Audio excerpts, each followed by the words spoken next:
Welcome back. This is Patrick Jackson, and today I'll show you how to put together logic gates using the relays on the Minidac 6010. Let's start by assembling the NOT gate. This is the simplest gate, and all it does is it inverts the input.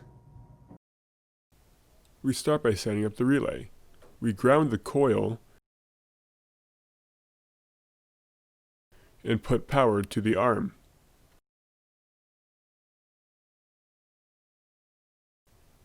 Next, we hook up the output lamp. We put the A side to the normally closed switch and the B to ground.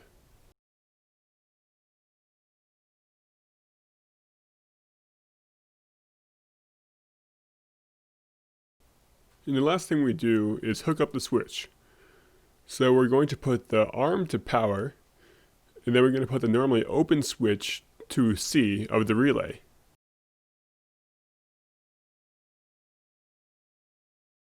Then we give it a quick test. And look at that. So when I hit the switch, the output inverts from off to on. Next, let's look at the NAND gate. This outputs high if and only if both of the inputs are low. Okay, so side note, I have no idea what I just said right there because that is not what the NAND gate does at all. What the NAND gate does is it outputs low if and only if both inputs are high. We start off by grounding both relays.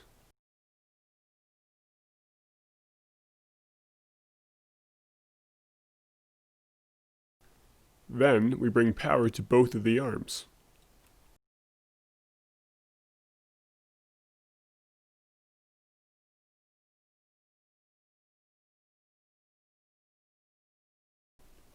Next, we connect both of the normally closed sides of the relays together. Then we bring the A side of the output lamp down to the normally closed side of one of the relays.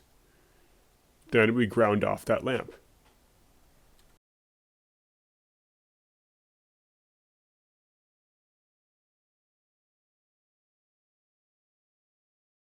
And finally, I wire up both relays to the input switches.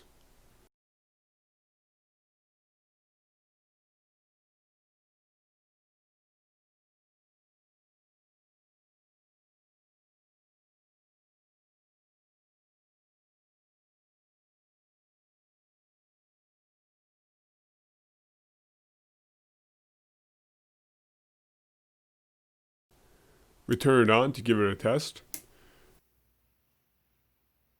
And look at that, it models a NAND gate. The output is low if and only if both buttons are pressed down. Let's build an AND gate. The AND gate outputs high if and only if both inputs are high.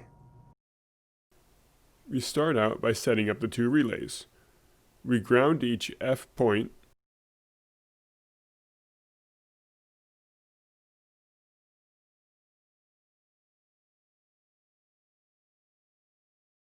and then we bring down power to one of the armatures.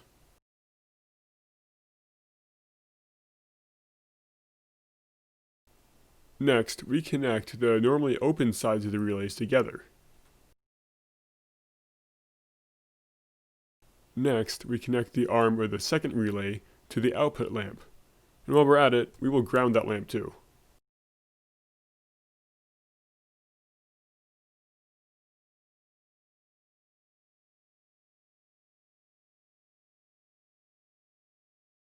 We finish up by wiring both relays using the switches.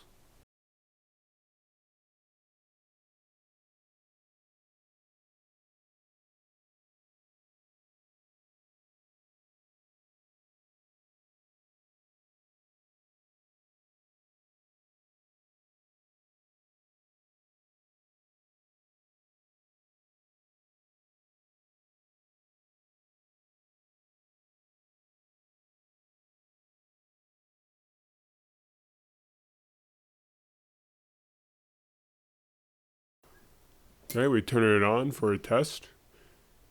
And there we have it, an AND gate. Notice that the output is high if and only if both A and B buttons are pressed down. It is interesting to note that if you switch from normally open to normally closed, then you have in effect made a NOR gate. This outputs 1 if and only if A or B are not pressed.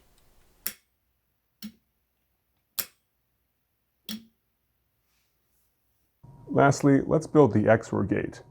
This gate outputs high if and only if inputs A or B, but not both, are high. We start as usual by grounding the relays.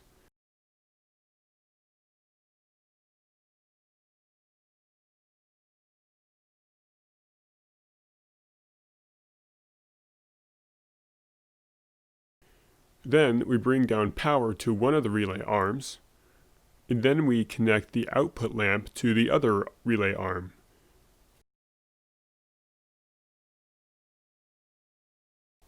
And then finally we can ground the output lamp.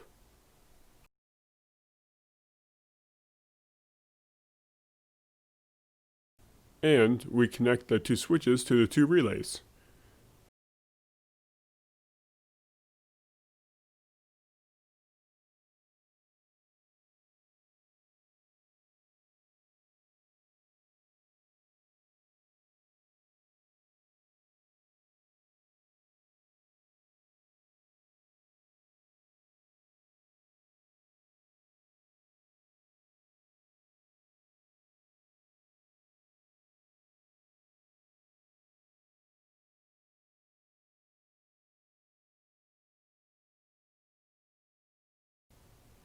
Okay, we give it a test. And we have the XOR gate. Notice that the output lamp lights up if and only if A or B, but not both, is turned on. Now what were to happen if we linked two gates together, side by side? Let's put the XOR gate side by side with the AND gate. And actually what happens is we end up making a half adder. What a half adder does is it models the addition of two bits together. See, computing isn't actually physically adding anything, it's just modeling what would happen if you were to add things together. Here, you can see me testing out the half adder. Pressing just one of the buttons lights up the one spot, but pressing two together lights up the two spot. You can make a full adder by chaining these together with the use of OR gates.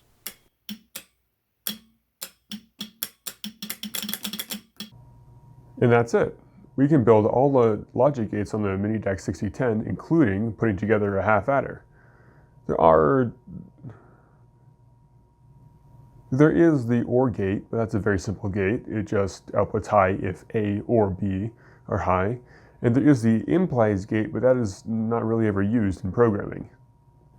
Next time, we're going to look at memory circuits on the Minidac 6010 and see what we can make. See you then.